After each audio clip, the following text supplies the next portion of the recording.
Vamos dar início, então, à aula de fraturas. Meu nome é Roberto Mogami, eu sou professor associado de Radiologia da Universidade do Estado do Rio de Janeiro. Passemos alguns conceitos básicos e rápidos sobre anatomia do osso. No corte transversal, como mostrado aqui por esse esquema, nós podemos diferenciar uma parte externa, que é o osso cortical, e uma parte central, que é o espaço intramedular.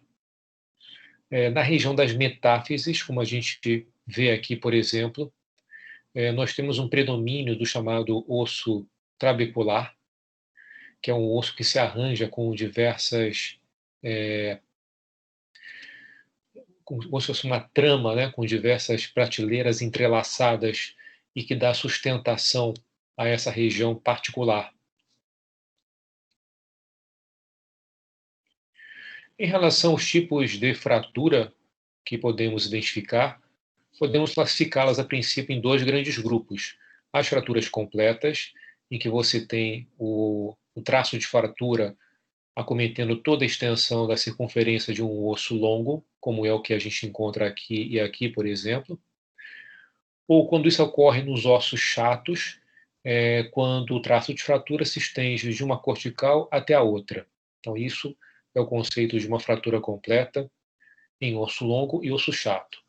Uma fratura incompleta é aquela em que você só tem uma descontinuidade parcial de uma das corticais, de uma parte do osso, sem que esse traço de fratura se estenda até a outra extremidade, como o que acontece aqui, por exemplo, na chamada fratura em galho verde, na fratura torus, que na verdade é uma fratura superostial, em que você tem uma compressão e faz uma lesão somente aqui dessa região abaixo da cortical e parcialmente da cortical, ou na fratura deformante plástica, em que você tem uma carga, um estresse longitudinal, e o osso ele não apresenta uma solução de continuidade, ele apenas arqueia aqui, ele deforma, né, em resposta a esse estresse longitudinal. Essas fraturas incompletas, elas são muito mais comuns no osso imaturo, no osso da criança, que apresenta uma capacidade plástica maior, uma resiliência maior à agressão, à carga que é imposta à matriz óssea. Então, os dois grandes grupos são fraturas completas e fraturas incompletas, que podem ser divididas em deformante plástica, torus ou subperiosteal e fratura em galho verde. Aqui nós temos um exemplo de fratura completa no cotovelo, em que há a formação de mais de um fragmento ósseo consequente a essa fratura. Quando há de mais de dois fragmentos. Quando há a formação de mais de dois fragmentos no local da fratura, nós denominamos essa fratura como sendo cominutiva. Aqui uma outra fratura, é uma fratura transversa, em que ocorre uma complicação que é o desvio inferior da extremidade da clavícula, né, do segmento distal aqui a área de fratura. Esse é outro dado que nós devemos passar no relatório radiológico. Primeiro, a caracterização da fratura como sendo completa ou incompleta, e também a existência de desvios em relação ao eixo normal da estrutura óssea em análise. Aqui uma outra fratura da região metafisária que se estende para a porção articular do rádio. Notem que essa fratura ela aparece como essa linha mais hiperdensa, mais hipotransparente na radiografia simples do punho. E na ressonância magnética, nos cortes, né, em sequências em T1, a gente nota que essa fratura é mais complexa, ela forma diversos fragmentos associados ao local do trauma. Existe também um pouco de edema ósseo, que é um fenômeno que muitas vezes acompanha esses traços de fratura, e essa, portanto, é uma fratura cominutiva, com desvio discreto dos fragmentos, né? Mas eles se encontram ainda parcialmente apostos uns aos outros nessa topografia. Essa aqui é uma fratura humeral. Notem como a reconstrução em 3 dimensões ela permite a gente ter uma noção espacial boa do local que se encontra fraturado. E essa fratura ela tem uma outra característica que ela impacta um osso contra o outro, isto é, uma superfície óssea, né, um fragmento, ele é como se entrasse na extremidade do outro fragmento. Então, esse é um tipo de fratura completa e que tem essa característica também de haver um desvio, né, desse fragmento no sentido medial e também de ser impactado um fragmento ao outro, né. Aqui é uma fratura toros, uma fratura superostial. Notem que esse local, essa metáfise distal do rádio, é um local frequente de ocorrência desse tipo de fratura. Notem também que isso é uma criança, ela tem as cartilagens abertas ainda, não tem as placas epifisárias ainda presentes, e o osso, ele apenas sofre essa discreta solução de continuidade numa das extremidades corticais, sem que haja a extensão do traço de fratura para o outro lado. Então, isso é o que caracteriza esse tipo de fratura incompleta, nesse caso, subperiosteal. Aqui uma outra fratura em criança, notem aqui a placa epifisária aberta ainda, é uma fratura também incompleta, do tipo em galho verde, né? Então, o osso ele tem apenas uma solução de continuidade de uma das extremidades corticais, de um dos lados, né, sem que essa fratura se estenda até a outra extremidade. As fraturas de costela, elas também apresentam certas particularidades. Muitas vezes é fácil de você conseguir identificar o traço de fratura e outras vezes isso não é tão nítido, como nesse caso aqui. Esse era um rapaz que praticava triatlon, ele havia sofrido uma queda com um choque do tórax contra o solo. Na primeira tomografia com janela para osso, a gente verificava que existia uma discreta deformidade, né, do arco costal. Um outro dado importante da fratura é que existe aqui um aumento de partes moles que acompanha esse segmento fraturado, mas muitas vezes isso aqui é difícil saber se não é apenas uma característica constitucional dessa costela ou se é realmente uma fratura estabelecida. Como tem um discreto aumento de partes moles, isso favorece mais o diagnóstico de fratura secundária a trauma. Esse paciente veio fazer uma segunda tomografia por um outro motivo, e comparando esse segundo exame com o primeiro, a gente nota, olha, uma certa esclerose óssea associada a essa costela, que no primeiro exame apresentava essa discreta deformidade com aumento de partes moles, né? Então é como se fosse uma fratura incompleta, e a gente vê aqui já a consolidação dessa fratura com esse aumento de densidade da costela correspondente.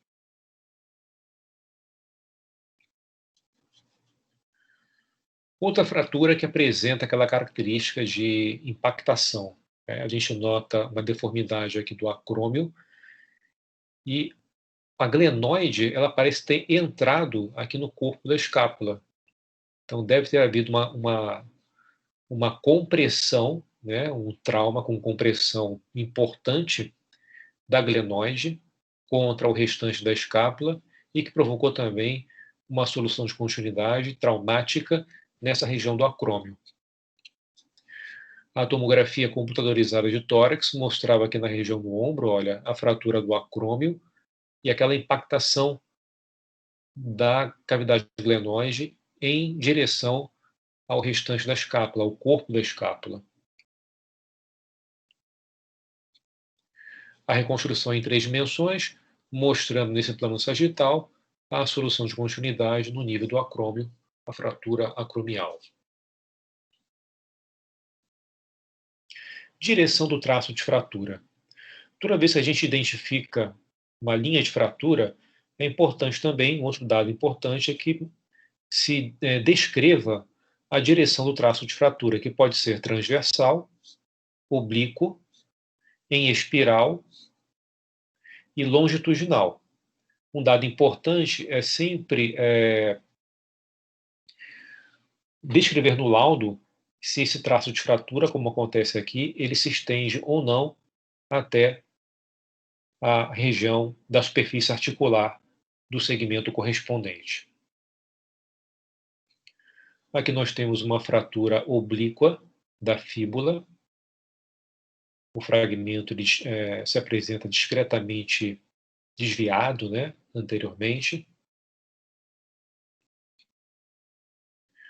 Aqui uma fratura da metáfise distal do rádio, em que eu tenho um fragmento distal também com uma fratura oblíqua, com discreto desvio. E essa aqui é uma fratura transversa da metáfise do rádio vista pela ressonância magnética, né? Aqui o traço de fratura, essa linha hiperintensa, na sequência sensível a líquido. Em relação ao alinhamento dos fragmentos, eu já comentei alguns aspectos sobre esse alinhamento nos exemplos anteriores.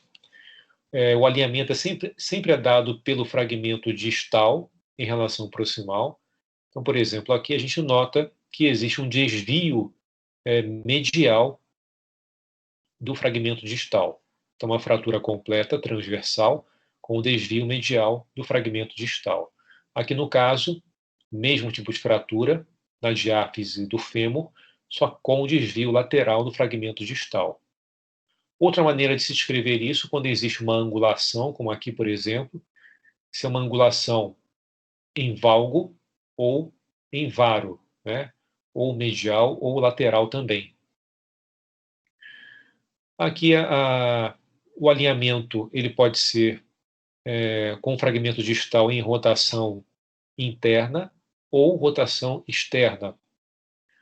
Quando essa fratura transversa, por exemplo, ela tem um deslocamento importante dos fragmentos, ela pode sofrer o que nós chamamos de cavalgamento, ou overriding em inglês, né? Então, o fragmento parece aqui trepado no outro. Esse é o aspecto de uma fratura com cavalgamento.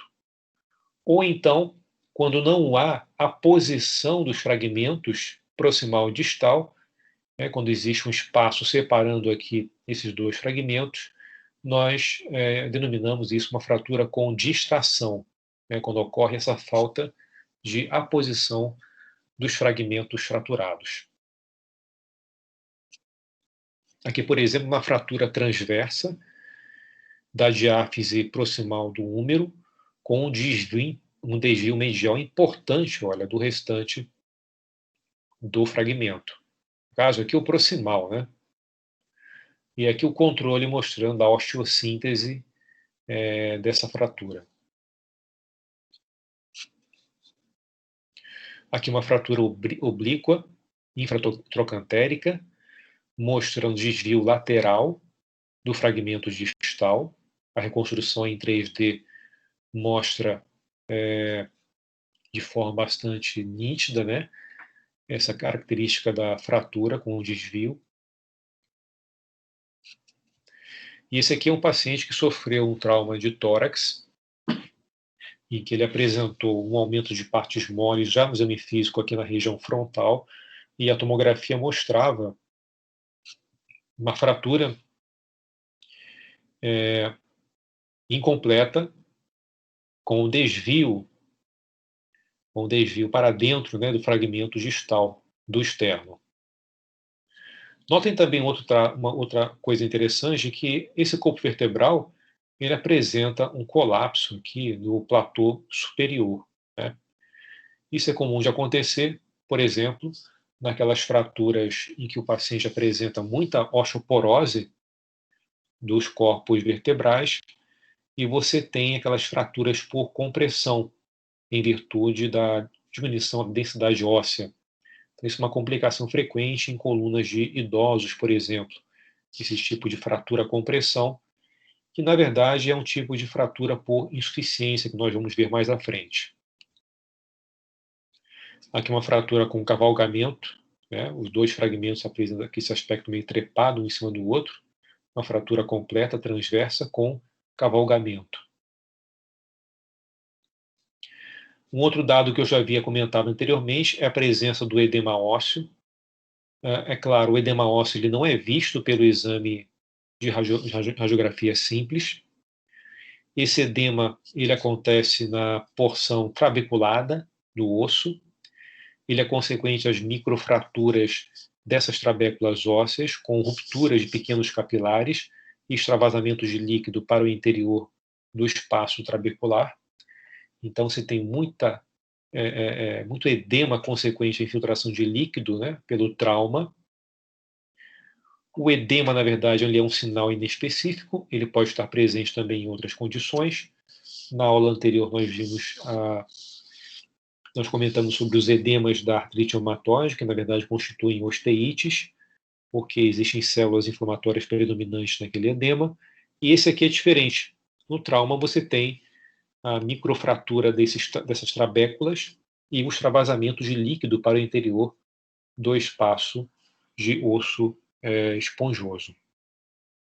Então, na radiografia simples, a gente via mal definido aqui o traço de fratura que aparece melhor na tomografia computadorizada. Na ressonância magnética fica bem claro o edema ósseo extenso associado à fratura trocantérica. E esse é um exame que vem sendo utilizado de forma mais recente nos serviços de emergência e também mostrando a repercussão do edema ósseo, o edema da medula óssea, que é a tomografia computadorizada de dupla energia.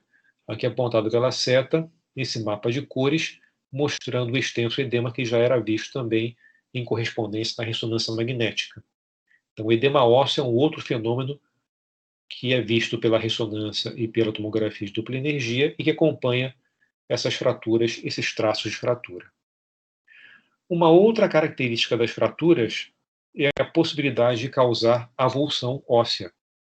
Então, toda vez que você tem um impacto grande que se concentra com muita força em regiões de inserção de tendão, ligamento ou cápsula, o osso pode ser avulsionado pela atração dessa êntese, né, dessa extremidade de tendão, ligamento ou cápsula. Como acontece aqui, por exemplo, eu tenho uma avulsão da região posterior do calcâneo por uma lesão do tendão de Aquiles que avulsiona, né, essa porção posterior do calcâneo. Esse é um tipo de fratura com avulsão. Aqui uma sequela de uma avulsão do maléolo medial, né? Então o fragmento distal avulsionado, ele vem parar aqui na substância do ligamento deltoide, do complexo deltoide, é o complexo medial ligamentar do tornozelo. Isso é uma sequela. E, às vezes, até mesmo o exame de ultrassonografia é capaz de identificar essas fraturas avulsionadas. Isso aqui é um exame, é um plano sagital no nível do calcâneo, cuboide, né, a chamada articulação de Chopard. Era um jovem de mais ou menos 20 anos, 18 para 20 anos, e que praticava kickboxing de forma amadora, e durante um treino ele sentiu um estalo muito forte no pé, e aí ele não conseguia mais fazer movimento quase nenhum, né? Ele estava impossibilitado de fazer os movimentos normais que ele praticava na luta.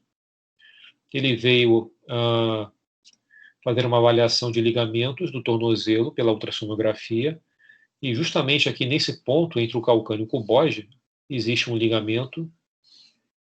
Na verdade, existe mais de um, mas esse aqui é específico dessa região, que é o ligamento bifurcado, já que ele também se liga não somente ao calcâneo, como ao osso navicular, e a inserção dele é feita no cuboide. E notem que parte do calcâneo, da cortical do calcâneo, foi avulsionada pela tração que existe nesse ligamento. O ligamento está espessado, ele está estirado, e em consequência do trauma, ele sofreu uma tração e avulsionou, provocou uma fratura avulsiva dessa região do calcânio. Aqui em verde a gente vê esse ligamento bifurcado, né? Ele tem uma origem tanto no calcânio, como também aqui na região do navicular, e a inserção é feita aqui nessa porção de trás do cuboide. Existem alguns tipos de fratura que apresentam peculiaridades em relação às fraturas convencionais que nós vimos anteriormente. Esses dois tipos de fratura, fratura por estresse e fratura patológica, apresentam algumas peculiaridades. A fratura por estresse, ela pode ser dividida em fraturas por fadiga ou fraturas por insuficiência. Qual é a diferença? Na fratura por fadiga, o osso, a estrutura óssea, ela é normal. E você tem uma série de estímulos, né, com uma intensidade que nem é tão grande, mas ocorrem de forma repetida em um local específico e que, a longo prazo, eles causam um dano ósseo, uma fratura por fadiga. Já a fratura por insuficiência se caracteriza por existir uma alteração óssea, que em geral é do tipo metabólica, ou então genética, congênita, em que há uma diminuição, né, da matriz óssea, uma diminuição da densidade. A osteoporose, por exemplo, também é outra condição em que eu tenho essa fratura por insuficiência. E por esse osso ele ser mais enfraquecido, entre aspas, estímulos normais que ocorrem numa determinada região são capazes de causar uma fratura. Então, na fratura por fadiga, o osso é normal. Na fratura por insuficiência, o osso ele é alterado, né? Ele tem sua densidade reduzida. O estímulo constante, em geral ligado, por exemplo, a atividades esportivas em pessoas jovens, provoca uma fratura de estresse no osso normal. Estímulo que pode nem ser tão constante assim, mesmo que ele seja uma intensidade menor do que aquela em que normalmente um osso suportaria, nesse osso enfraquecido vai se causar uma fratura por insuficiência. Então são dois tipos de fratura por estresse. Na prática, o que a gente observa é que o termo fratura por estresse muitas vezes se confunde com fratura por fadiga, né? Esses termos são muito intercambiáveis na prática. A fratura patológica, por sua vez, é aquela em que existe uma doença óssea, em geral um tumor, benigno ou maligno, e que causa e que predispõe o osso, ele fica enfraquecido nessa região do tumor, a uma fratura que é chamada de fratura patológica. Então, são aquelas fraturas ligadas, por exemplo, a metástase de tumor de mama, metástase de tumor de próstata, metástase de tumor de pulmão. Então, você tem um enfraquecimento naquela região óssea, um pequeno estímulo já é suficiente para provocar uma fratura daquela região.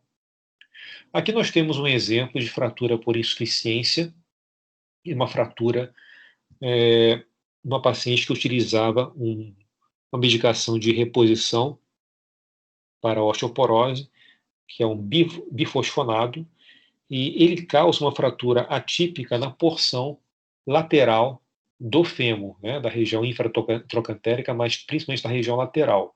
Nesse caso aqui, provocou uma fratura completa transversa com cavalgamento do lado direito, e no lado esquerdo, a gente vê uma característica típica desse tipo de fratura, que é o espessamento da cortical com discreto abaulamento, né? Então, essa fratura por insuficiência consequente a esses bifosfonados tem essa característica de acometer o fêmur na região infratrocantérica, principalmente na porção lateral. Aqui um outro caso, era uma atendente de uma clínica que apresentava uma dor no pé constante, já de longa data, foi diagnosticada anteriormente como artrite, e veio a ultrassonografia para poder fazer a avaliação, pesquisa de alguma articulação que estivesse inflamada, de alguma sinovite, tenossinovite, coisas do tipo. E aí, quando eu olhei pela ultrassonografia, eu notei, no segundo metatarsal, que esse osso apresentava uma certa irregularidade, indefinição, e tinha um edema de partes moles próximo a esse osso. É importante que no conceito de fratura, a fratura pressupõe a descontinuidade da matriz óssea, ou da matriz cartilaginosa, ou dos dois, associado também com uma alteração de partes moles. Então, a alteração de partes moles é um componente também comum e importante das fases agudas dessas fraturas. Essa doente, visto isso, foi a ressonância magnética, e a gente nota, olha, um edema da medula óssea, desse metatarsal. Não tem uma fratura evidente, mas tem um edema nítido da cabeça do metatarsal e também da região da diáfise e metáfise, e o edema de partes moles em volta, né? Mesma coisa aqui no plano axial, nessa sequência sensível a líquido, mostrando bem, olha, o aumento de intensidade da medular óssea e esse edema em torno desse metatarsal. Isso são características muito típicas, muito flagrantes da fratura por estresse do metatarso. É comum, por exemplo, em pessoas que começam a fazer atividade física, ex-sedentários começam a fazer atividade física, então promovem uma carga constante naquela região do pé, principalmente metatarsais, e isso leva a médio prazo à formação dessas fraturas por estresse. A fratura por estresse no osso longo, ela tem essa característica, ela provoca uma alteração da cortical e do periósteo do segmento acometido, sem que haja um traço de fratura evidente. Ele pode aparecer naqueles traumas muito intensos e quando essa fratura por estresse, ela passa despercebida sem que se tome uma providência para a consolidação adequada, né, que é a formação do calo por deposição endostial. O outro caso, em que eu tenho uma fratura por estresse metatarsal, agora no terceiro metatarsal, notem que existe aqui uma certa indefinição da cortical nessa região da diáfise, um edema de partes moles. Aqui nós temos até a formação de um líquido em torno aqui dessa diáfise do metatarsal. E a radiografia simples, olha, mostra aquele espessamento cortical e também do periósteo. Então, essas fraturas por estresse de ossos longos, né, acometem principalmente essa região diafisária e promovem esse espessamento, que ele é muito característico desse tipo de localização, por exemplo. No fêmur, a gente nota também, pode eventualmente encontrar fraturas por estresse. Às vezes, paciente de corredor, paciente que tem uma atividade física intensa, de corrida, por exemplo, eles fazem esse tipo de fratura. Notem que, diferentemente daquelas fraturas por bifosfonado, que são fraturas por insuficiência na porção lateral, essa é na porção interna do fêmur. E tem um intenso edema ósseo associado aqui a essa linha hipointensa, né, consequente à fratura por estresse. A fratura por estresse, quando ela comete principalmente regiões em que você tem um predomínio do osso trabeculado em relação à cortical, ao osso da cortical, ela tem uma característica diferente daquela que a gente encontra nos ossos longos, em que havia aquele espessamento da cortical, do periósteo e a consolidação com deposição endostial. Na fratura que ocorre, por exemplo, nessa região com predominância de osso trabeculado, a gente tem a formação de uma área de esclerose, uma linha de esclerose que corresponde a essas microfraturas trabeculares com formação de microcalos, né? Então, uma característica trabecular, quando ele sofre fratura por estresse, é fazer esse tipo de aspecto que nós encontramos aqui, de aumento de densidade, muitas vezes com aspecto reticular. Na ressonância magnética, esse tipo de fratura por estresse se apresenta também como uma linha hipointensa, olha, justamente no local em que você tem um predomínio de osso trabecular, que é a região metafisária. Aqui mostrando a sequência de eventos que ocorrem numa fratura por estresse, como, por exemplo, aquelas que eu mostrei anteriormente dos metatarsais. Então, você tem essas microfraturas nessa região subcondral, a formação, olha, de pequenas cavidades pela intensa atividade osteoclástica, e depois você tem uma atividade osteoblástica de formação de osso novo, neoformação óssea, com o espessamento, olha, da cortical e do periósteo adjacente. Então você tem uma deposição de osso que dá aquele aspecto de camadas endosteais hiperplasiadas, hipertrofiadas, que a gente viu naqueles casos anteriores.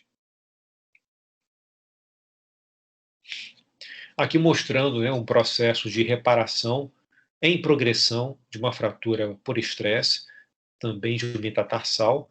Notem que já tem a formação de um calo endosteal, né, mas ainda tem um pouco de edema. Essa área hipointensa espessa já é o calo endosteal em formação. E notem que há sinais de inflamação adjacente com presença de fluxo aumentado pelo Power Doppler.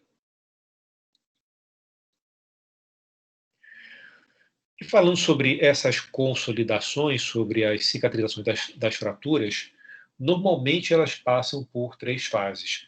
Uma fase inicial, que é chamada de fase inflamatória. Nessa fase inflamatória, que é uma fase aguda, você tem a formação de um hematoma, consequente à quebra, né, a ruptura dos fragmentos. Esse hematoma ele se apresenta nas partes moles e relacionado também com as extremidades dos fragmentos. Progressivamente, essa fratura vai entrando na chamada fase reparativa, em que você tem a deposição de tecido fibroso, a substituição progressiva desse hematoma, então ele já não se encontra tão liquefeito, já a deposição de tecido fibroso com formação parcial do chamado calo mole, né, do calo que tem ainda muito tecido fibroso de permeio, e progressivamente, com a deposição de material cartilaginoso, osteoide, esse calo ele vai ossificando, né, ele vai se organizando e entra na chamada fase remodelatória, em que você tem reabsorção dos elementos que são desnecessários à formação do calo ósseo. Então, a primeira fase inflamatória, em que predomina o hematoma, uma fase reparativa seguinte, em que você tem a substituição do hematoma por esse tecido fibroso, e progressivamente a formação do calo ósseo, com a entrada na chamada fase remodelatória, em que você tem a reabsorção dos elementos desnecessários à formação do calo ósseo. Aqui nesse esquema do Netter, mostrando, portanto, as 3 fases: a fase inflamatória, a fase de reparação e a chamada fase de remodelação, né? Então, aqui é a formação do calo fibroso, muito osso fibroso de permeio, e posteriormente você tem a formação do calo ósseo com remodelação desse calo como última fase do processo de cicatrização. Então, a consequência a longo prazo é isso aqui, né? Você tem a formação de um calo ósseo que une aquelas 2 extremidades que se encontravam separadas pela fratura. Mesma coisa aqui, mostrando diversos arcos costais, é uma sequela de um trauma anterior com a formação do calo ósseo, né? O osso se apresenta alinhado e no local em que havia fratura você tem a formação de um calo, que é um tecido de reparação, de substituição. Quando você não tem a formação do calo por diversos motivos, o paciente apresenta um déficit circulatório para aquela região, é um paciente fumante, paciente em uso de anti-inflamatório, que prejudica também a reparação dessas fraturas. Essas fraturas elas podem permanecer não unidas, né? Como acontece aqui, por exemplo, você tem uma deformidade e sem formação de um calo ósseo de reparação. No lugar desse calo ósseo, você tem a formação entre as 2 extremidades fragmentadas de uma cavidade sinovial, constituindo aquilo que os autores chamam de uma pseudoartrose, né? É uma falsa articulação, porque você tem uma cavidade sinovial entre o fragmento distal e o fragmento proximal, consequente ao trauma. Passemos agora a outros aspectos das fraturas, que são os traumas que acontecem na junção osteocondral, isto é, nos locais em que eu tenho cartilagem e osso subcondral. Na anatomia dessa região, nós vemos aqui, olha, mais superficialmente a cartilagem articular, a cartilagem hialina. Essa cartilagem, ela apresenta uma outra camada mais profunda, que é chamada de cartilagem calcificada, e delimitando, né, as duas cartilagens, a não calcificada e a calcificada, nós temos essa linha que é chamada em inglês de tide mark, né? É um limite que existe entre a cartilagem hialino normal e a cartilagem calcificada. Abaixo da cartilagem calcificada, nós temos uma região já de osso, chamada de placa óssea subcondral. E abaixo da placa óssea subcondral, uma região vascularizada, intensamente vascularizada, chamada de região esponjosa subarticular. O osso subcondral, ele é o somatório dessa placa óssea subcondral e dessa região esponjosa subarticular. Então, por exemplo, fraturas subcondrais são fraturas que localizam aqui nessa região abaixo da cartilagem articular. Fraturas osteocondrais são fraturas em que eu tenho tanto acometimento do osso subcondral, em amarelo, e também da cartilagem articular, que se apresenta em azul. Então, quando eu tenho os dois componentes fraturados, eu tenho uma fratura osteocondral. E a fratura condral é aquela que só acontece na região da cartilagem, tem um defeito da cartilagem em consequência de um trauma. Aqui com maior aproximação, mostrando em azul o aspecto da cartilagem, a cartilagem tradicional, a cartilagem calcificada, e aqui em amarelo, a placa subcondral e a região esponjosa subarticular, que constituem os dois, o chamado osso subcondral. Esse aqui é um esquema do livro do Resnick, mostrando o exemplo de uma fratura condral, em que somente a cartilagem ela se encontra fraturada, e uma fratura osteocondral, que se estende do osso até a superfície cartilaginosa. Notem que essa fratura, quando apresenta sinais de instabilidade, ela provoca a separação de um fragmento. E esse fragmento, ele se desloca para o interior da cavidade articular e muitas vezes se deposita em algum recesso articular. Um terceiro tipo de fratura, não mostrado aqui, dessa unidade osteocondral, é aquela fratura subcondral, em que eu tenho acometimento somente do osso subcondral e a superfície, a superfície da cartilagem se encontra preservada, né? O contorno cortical se encontra preservado, mas essas trabéculas aqui do osso subcondral se encontram microfraturadas em virtude dessas fraturas subcondrais. Então, três tipos de fratura: condral, osteocondral e subcondral. Aqui nós vemos um exemplo de uma fratura condral, né? Caracteristicamente, ela apresenta-se hipointensa, como se fosse uma linha hipointensa, e é associada a um importante e extenso edema ósseo. Mas notem que o contorno da cortical ele se encontra preservado nesses casos de fratura subcondral. Então, eu tenho as microfraturas do osso subcondral, daquele osso trabecular, sem que haja acometimento da superfície, da cartilagem, por exemplo. Essas fraturas, a médio e longo prazo, se não tratadas adequadamente, elas podem evoluir para a osteonecrose, para a necrose daquele segmento ósseo acometido. Típico desse tipo de fratura, como acontece aqui, por exemplo, é a chamada fratura subcondral por insuficiência. Essa fratura subcondral por insuficiência ocorre exatamente com esse mecanismo, né, de microfraturas do osso subcondral e que a longo prazo ele pode evoluir para necrose. Aqui uma fratura osteocondral, né? Ela é secundária em geral a trauma. Veja que esse paciente ele apresenta aqui na seta preta apontada uma lesão do ligamento cruzado anterior e tem uma sinovite intensa também. Olha o derrame articular que existe aqui nesses recessos suprapatelar e posterior aqui do joelho, com abaulamento da cápsula. E na região do côndilo, a gente nota, olha, um edema ósseo intenso e uma deformidade do osso subcondral e também dessa região da cartilagem aqui. Então essa, aqui mostrando essa linha hipointensa, com o edema branco aqui, hiperintenso, é uma característica da fratura osteocondral, em que eu tenho a fratura, o edema e essa deformidade. Mesma coisa aqui.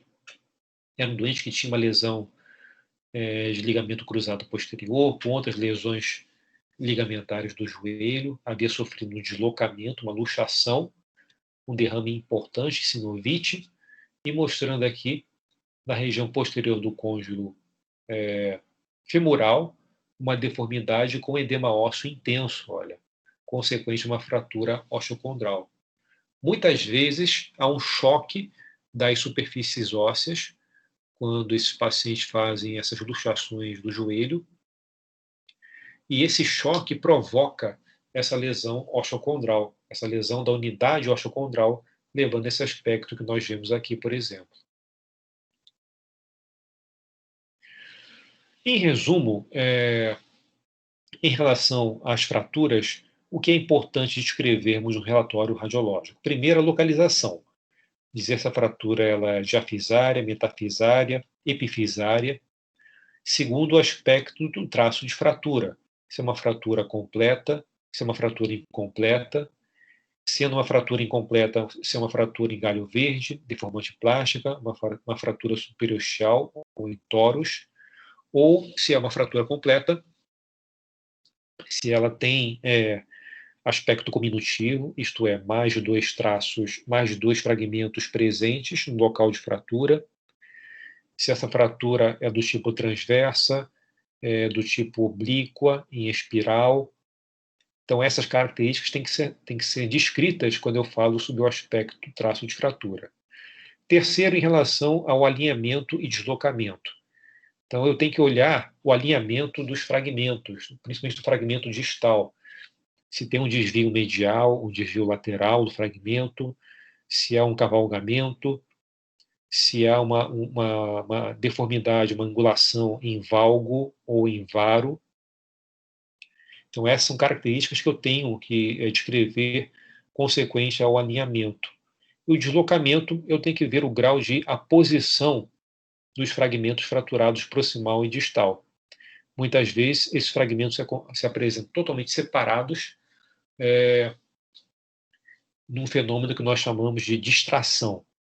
Então, todas essas características do alinhamento e do deslocamento dos fragmentos é importante eu também descrever no relatório radiológico. Quarto aspecto é se essa fratura tem extensão para a região da articulação. Em geral, quando você tem acometimento da superfície articular, se apresenta um derrame com conteúdo hemorrágico ou conteúdo hemorrágico e gorduroso importante, né? Hemartrose ou lipohemartrose. Então, essa extensão para a articulação também é importante eu descrever. Assim como em crianças, é importante descrever se tem extensão para as placas epifisárias. E, por último, qualquer doença associada a, a essa fratura, eu devo também descrever. Se é um paciente que tem implantes, metástases de um tumor de mama, de próstata, de pulmão, por exemplo, e isso ocasionou uma fratura, eu tenho que descrever a fratura e dizer que existem lesões do tipo metástase associadas a essa fratura. Se é uma doença que apresenta uma fratura por insuficiência, ela tem um quadro de osteoporose, por exemplo, eu tenho que descrever a fratura e descrever o aspecto de redução da densidade óssea que possivelmente está causando essa fratura, que é uma fratura por insuficiência. Muito bem, então eu procurei passar aqui os fundamentos, né, os conceitos básicos sobre fraturas de um modo geral. É claro que cada segmento ele tem as suas particularidades no que toca ao estudo das fraturas, mas o objetivo dessa aula foi de apresentar os conceitos fundamentais e mecanismos das fraturas mais comuns e aquelas que apresentam algumas características especiais. Obrigado.